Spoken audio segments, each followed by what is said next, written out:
Welcome to the Corner Office, where we bring you the latest news from the world of commercial real estate, the greatest voices in the industry, and the corporate chats you've been missing.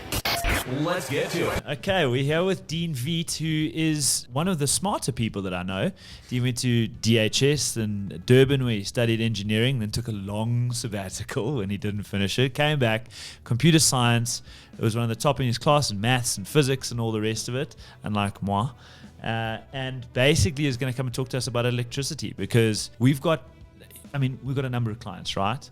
And we've all got the same problem. We've got, the generators burning. We've got the logistics guys can't logistic. We've got the manufacturing guys can't manufacture. It's like a drama. Every single time I hear someone, they're spending another 14 million rand on a generator and all the rest of it. So I thought today we're just going to chat about what are people doing out there? What are the cool solutions? I heard a guy, I was chatting to a mate of mine from school actually, who's a definite hustler, but he said to me how he'd gone and found some guy selling cheaper diesel, and now he's chatting to all the landlords, seeing who's paying over 40 rand a litre or whatever it is, and he's selling it for less than that. And so there are just so many little opportunities coming out of this thing, but in general it's a drama. We spoke to Chris Holdsworth from Investec. He's the chief investment strategist. He said if we don't have an energy availability factor of 62% plus, we cannot grow as a country.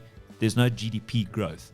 So let's talk about going into winter. What's going to happen? Thanks, John. Just to go back to what you were saying earlier, thanks for the introduction. I wouldn't say I'm the smartest guy in the room, but I appreciate the comment. Regarding South Africa's electricity availability and the situation that we find ourselves in, I think there's no secret. We've been in stage 4 load shedding almost indefinitely for the past couple of months. It feels like this is just our norm. And obviously, have you got solar at home? I have to ask you. I do have solar at home. So it doesn't feel like quite the norm, but yeah, look, we still see it.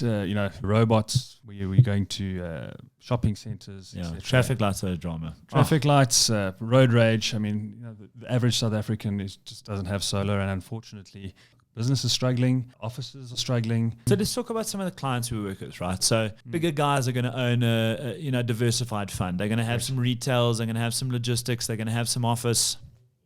Typically, all I've seen in office is that, because offices, obviously, if you think about it, is a vertical building, right? You've got a very small roof, but you've got a lot of floors below it, right? So typically, the office idea is put a generator in, whack as many solar panels on the roof as you can, which is probably going to power one light bulb, and then put a generator in. So every couple of hours, certainly in our office, light goes down, light comes back on, and the generators fire up, and they're running in the garage. Just the diesel alone, how are guys, how are landlords actually getting that much diesel in? What are the logistics behind it? Is it a drama? Yeah, look, it is a drama. As a CEO of a business, you understand what your share of diesel will cost our office, for example. Yeah. That's not cheap. In our previous business, we had a small 150 square meter office that we were paying up to 6-7 grand a month in diesel share a month. That's quite ridiculous. Huge, yeah. The logistics behind it, obviously there are the diesel suppliers. You wouldn't go to your normal petrol station and pay retail. You can buy diesel on wholesale. But again, it's a nightmare. It's additional costs. Do you know what the numbers are there? We at the pump you're paying 23. Yeah, I should know this because 24 I drive rand a diesel. litre. Yeah, we're at about 24 rand a litre. 24, yeah. Yeah, your wholesale diesel will be at about 22, 23 rand a litre. It's not a hell of a lot of a saving, but when you start buying that, diesel in volume, it is a saving. Massive, yeah. But yeah, look, at the end of the day, these costs just get passed down onto the tenant, which then gets passed down ultimately onto the consumer. Okay, so let's talk about that. Who pays? Because now you said and say, okay, I've got an office. I'm going to stick a generator in. The landlord pays for that, right? So you're going to pay a couple of bar for that. These numbers ramp up significantly. You can put generators from 20 million rand plus, So the landlord pays for that. Now, who pays after that? The tenant is obviously going to pay for their pro rata share of the diesel. Correct. Does anyone pay for a share of the capital cost of the generator? Yes and no. Again, it depends. Is the generator specifically used for that tenant, or is it a shared generator across an office park? Yeah. It will ultimately reflect in the rentals. They put the generator in. There's a generator levy. maybe for the Correct. cost of the generator or whatever it is that just goes into your operating cost. And then after that, you get your utility cost of the diesel that comes in. Yeah. Back to what I was saying earlier, if you needed a specific generator for a specific purpose, you're running a data center for argument's sake. Different, yeah. Then the tenant would have to pay for that capital cost. It's quite specific. But if it's for just general lights, water, listen to me, lights, computers, etc., the landlord will typically put that in. But like you said, you've got a generator levy, you've got your share of diesel. So I think the answer there, the short answer is the tenant pays. Got you. And okay, so now we got let's say the retail and the logistics landlords, right? They've got a lot of roof space. Generally, they're going to chuck in solar. I mean, Absolutely. That's going to be the obvious one to do. My understanding is that the landlords are saying, and specifically with the new spec that they come out, they're saying, we'll pay for the panels and the inverter, but not the batteries. Correct. You want batteries, you put in batteries. Because, I mean, you've got a solar production curve. Correct. And that means that as the sun's higher in the sky, there's more light's been received by the panels, you can produce more. So typically any normal 9 to 5, 8 to 5 type tenant, they pretty much can produce what they need. As long as they're not manufacturing. That's right. Logistics guys. That's right. If they're going to work around the clock, are they going to work at night to make up the hours that they couldn't do whatever? Let's say they've got a process line or something like that during the day. They need batteries. And batteries, as I understand, are the main cost. Yeah, batteries come. You expect to pay about 60% of your solar cost, 60%. as high as that in just batteries. That is obviously the hardest part to get right. I think there's a lot of emerging technology coming out these days, but we're still a long way from getting to a point where it's viable for everyone. Yeah. Let's talk about the tech. Okay. So let's run through what these things actually do. What do you understand of the tech? Yeah, I don't understand much. look, I just know the there's panels on the roof. There's an inverter, which I kind of see as a bucket. It's either getting supply from the grid or it's getting supply from the solar. It's drawing down quite quickly, so that bucket's going to empty in 10 minutes. And you just keep that thing filled up with whatever the supply is coming in. So it basically just causes an uninterrupted supply, is basically the inverter. Correct. So that's a very, very basic way to look at it, but yes, that'll work. So the batteries, As I said, I'm not the mathematician in the room. yeah. If you consider the batteries, there's two specific types of batteries that the guys are looking at. I mean, everyone will know that your general lithium-ion battery. That's a battery that is used with pretty much most solar solutions around the country, whether it's industrial or retail or residential solutions. But there is another battery that is now being introduced into the market for your higher-end industrial users, mostly for mines and big power users, called vanadium redox flow batteries. They are massive, so they're about a 40-foot container per battery. And if you wanted a 4 MVA supply, if you need a 4 MVA per hour battery, that's 6 40-foot containers and a 20-foot container for the inverter. And how much does this 40-foot container battery cost? Well, the whole solution with the batteries and the solar and the installation, you're coming in at close to 80, 90 million. 90 million. Correct. Wow. For a 6 MVA supply. 4 MVA supply. Correct. Wow. Okay. Look, it is the upside of the vanadium battery is that you can cycle it forever, which means you can capitalize that investment over a 20-year period as opposed to a 10-year period. Your lithium-ion batteries generally have a cycle life at around 10 years. So once you've so what would that cost, the lithium-ion, for the same kind of setup, 4 MVA? Look, it doesn't make sense because you're probably paying roughly the same kind of money, but you now have to capitalize that investment over 10 years. Okay, throwing the batteries that makes away. Sense, yeah. So, I mean, just for general discussion, generally in a sort of warehouse, you're going to look at a 10,000 square meter warehouse, which today, let's think about that. A 10,000 square meter warehouse today is probably going to cost you 120 million rand to build, excluding the land. No, including the land. So about 120 million rand. So now so for that type of warehouse, you'd probably use 500 amps. Just if it's just logistics warehouse, just put the lights on. You could get away with probably about 150 amps. Okay, so to go 4 MVA, that means you've got quite a big supply coming in. So you've got an assembly plant, you probably some manufacturing, Absolutely. you've got big machines running in there. Okay, so just to put that in context, the whole building the land costs 120 million rand. Now you're the manufacturer, you're going to go chuck in another 90 million rand for the battery. Correct. Wow. Look, it is. And just to reiterate the complexity in the solution is that it's not just the solar. You're not looking at the solar and the battery on its own. You still need a generator. You still need the electricity supply from Eskom. And you need the combination of the three to get the solution to work. Yeah. And again, there are companies out there that are independent power producers. We work with a few where they have funds set up to basically absorb this capital cost, and then you buy that electricity back from them. Sell the electricity. Well, you buy it from them, so they'll sell it to you at around the Eskom rate, probably just a little bit less, depending on the solution. Okay. Just to talk about the producer, in Cape Town, they've got this concept of wheeling electricity back into the grid. It's about 1 rand a kilowatt hour, 1 rand, something like this. So you can go and wheel it back into the grid, right? What the concept is ultimately that what you need to be able to get right is that you can have a plant set up, a solar plant.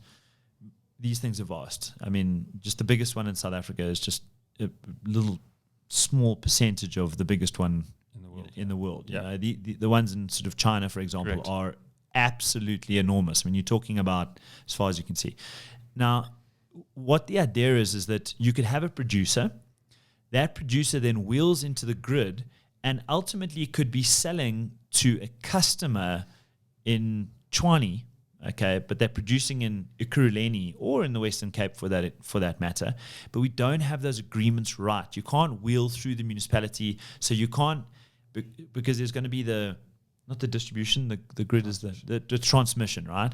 The transmission to get from one, because they are the connection of the cables, and ultimately electricity it's not the same molecule that gets produced that gets used. You're putting it into the system. Yes. It's going to get used somewhere else, but ultimately everyone needs to make a cut of this, okay, at some point. And we haven't got those agreements right. So if we got those agreements right, we could effectively, I mean, you could just get guys going to go produce. It's not like we're short of land in South Africa or sun. Yes, for that matter. Is there any chat on that? Is there any Yeah, look, wheeling is a bit difficult because I think you alluded to it earlier. I mean, the areas in the country where you would set up these plants, whether it be a wind farm or a solar farm, those are generally further away from where we actually need the electricity. Gauteng, etc. Yeah. Witbank, where we've got lots of mines, etc. Now, to wheel the energy from, let's call it the Northern Cape, all the way to Witbank, firstly, there's a problem. Essentially what it is that there's agreements and private interest where you've got the government signing across transmission rights to certain players. Now, that in itself stops just any independent power producer setting up a farm or a wind farm or a solar farm and then wheeling that electricity to Witbank. So there's one problem. The agreements that you alluded to, where you've now got to have specific agreements between the Northern Cape municipalities and the Limpopo municipalities, that in itself is another problem. So there are a couple of issues surrounding that. It does work quite well in some other parts of the world, but I think we have some unique challenges. Yeah. And now Cape Town has got it right in its own grid. Correct. For you and I, we're going to put some up on our roof and we can wheel it back in and effectively reduce our bill for the month, or I don't know, it gets shown as a credit maybe. I do know that they have, I mean, there was a lot of talk about that, and they've announced that they're going to allow solar, residential solar users to sell their electricity back to the grid, or their excess capacity back to the grid. Whether that's in place at the moment, I'm it's in place. It's in place. Yeah, operating great. There's something still waiting for Gauteng to get that right. 70 cents plus another 20 cents or something. It works out to roughly a rand, I think. That's great. I mean, that should be rolled out across the country. Sure. I think there's also a problem with infrastructure. The infrastructure's aged. Very little maintenance. Again, you've got to. Every single solar system has to be registered with the municipality. That is the case already. If you have a solar system that just plugs back into the grid and it starts putting dirty power back in, you could blow up substations. So we, like a mentioned we were chatting to the guys last week, and they actually mentioned that we're probably going to see 2 to 3 years. I mean, there's such significant ramp up. Last year we put in enough solar in order to be able to take us down one stage of load shedding. This year, another 2 stages of load shedding. Okay, but you've got to counter that with the fact that they don't work at night. Not all of them are battery backup, et cetera, et cetera. So maybe you cut that in half. So you're down 1.5 stages of load shedding. Right. There's been more investment in solar and sustainable electricity in the last couple of years than there has been in the previous 10 years because regulations have changed. I see, you can get a tax deduction as a privateer, but you can also get a tax deduction as a private company to put these solutions into your business. Have you seen any practical examples of guys actually saying, "Wow, that was an amazing offer from the government, let's put it in"? Or do you think they were doing it anyway, and they're like, "Wow, that's a geluk, I did it this year, not last year. Did it last year, you don't get that deduction. Yes, you did it this year, you get the deduction." So I wonder how much it's going to take the edge off, I suppose, because I think it cuts the cost overall by let's say 20% or something like that, So it's actually just a bit of it's not like put the solar in, we'll pay for it. It's put the solar in, you can kind of get it 20% cheaper at the end of the year when you do your tax submissions, et cetera, et cetera. So, and you don't have load shedding. And exactly. That's the other thing. So have you seen any practical implementation of that? I haven't. I personally haven't. No. Yeah. I think might be a little bit early, like you said. A lot of this people are still working it out. Yeah, we're still working it out, and again, it's a tax return at the end of the year. We've only been on the table for a couple of months. So it'll be interesting to see. Look, I do think that we're in I've heard this kind of term being thrown around a bit. We're in a freakonomics type situation. No one planned this intentionally, I hope. And I think in the next 10 years, we're going to be better off for it. I don't want to give credit to you where it's definitely not, but we will lead the charge in terms of renewable energies across the globe because we have to. You see leapfrog solutions. I mean, it's exactly like, guys just move straight into one format of technology, being the cell phone, as opposed to going in the original format, being the computer. We just kind of leapfrog that technology. Right. I get that. It's very much a Justin Tom that gets thrown around here all the time. This freakonomics, if I hear it again. It was Carl Heim, not... okay, Carl Heim, yeah. Carl Heim and Justin Tom are battling it out. I want to know, I got pulled into something a while ago, and people were bleating about some shopping centre, and they said it's because it's an underprivileged shopping centre that, when there's load shedding, it just goes dark in the thing. But I was in Cavendish the other day, and it went dark. And as we know, well, Sakina's going to kill me, but Cavendish are my Old Mutual. And why aren't there enough generators for that thing? I mean, is it just a cost thing, or what's going on there? I mean, that's got to be one of the most popular shopping centres in the country. Yeah, sure. Look, I mean, I can't answer to why they wouldn't have sufficient generators or solar power, etc. You'll find rural retail centres all the time that have the sufficient backup power to keep them running. I just think, from a shopping centre point of view, it poses a significant risk to your tenants not to have electricity 24/7. I mean, particularly the type of situation South Africans find themselves in. Yeah. There's a lot of... What was the stat? There was something, Woolworths came out with its results, and they said they'd spent something like, I think it was 120 million rand on diesel. Correct, yeah. Wow. It's a lot of money. Who pays for that? The consumer. This is why we've seen such food price inflation. Massive. I was listening to another chat this morning, and it was exactly that. That's the knock-on. All the load shedding is seeing food price inflation. Well, if the companies that are food producers or whoever it might be aren't passing these costs down, they fall over as a business. Yeah. At the end of the day, they're businesses. Yeah. And they need to keep the doors open. So crazy, yeah. So we are projected for 0% GDP growth this year. Some say it's a bit light. Some say we're in a recession. The UK is definitely in a recession. UK is dealing with all of its own challenges. They've got rampant inflation. I mean, the numbers are just staggering. If you look at what their interest rates have done alone, guys have gone from, your bond is like repayments like 3 times as much. I mean, can you imagine that? Yeah, no, that's look. I mean, we've had some inflation issues of our own. Yeah, we've had a couple largely food. food, food and basics essentially Yeah. is what it is. You'll see electricity prices start to ramp now too, as Eskom's trying to. And finance. Look, our interest rates have gone up. So the interest rate just went up another 50 basis points. Yeah. So the cost of capital, cost of food, cost of water. Water's the next on the agenda here. I think there's a lot of guys planning for. It's not because we some don't have kind of water, right? eventuality. It's because the generators are not pumping the pump stations. I mean, Well- we've got enough water. Well, yeah. So It doesn't stop raining here. there's a kind of a host of issues here. One of them being what you just mentioned, which is you need water pumps to run to pump and fill the water towers to ensure regular supply.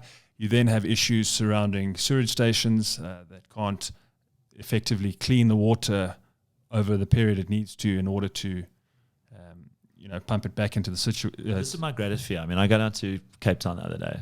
Cape Town, it's like everything's so amazing and beautiful, but actually they're dealing with their own challenges there. I mean, Correct. Fisher Beach was closed off the other day. They had a sewage pump station which broke. Durban's had an ongoing thing. Yeah. I still don't think you can swim close to the harbour. I think this is a drama. Yeah? I think it's kind of. I live in Johannesburg. Go for a swim there and get a bit of pink eye. But to be honest, like I was in Cape Town in December. We wanted to go down to the beach, Muizenberg. I said, no, sorry, pump station's broken. And Yeah, that's right. now, ugh. Yeah, look, Durban has its own set of challenges. So that's lack of maintenance for many years, as well as some natural disasters, flooding, etc. But all of these things ultimately, if you go back further enough, it's about electricity.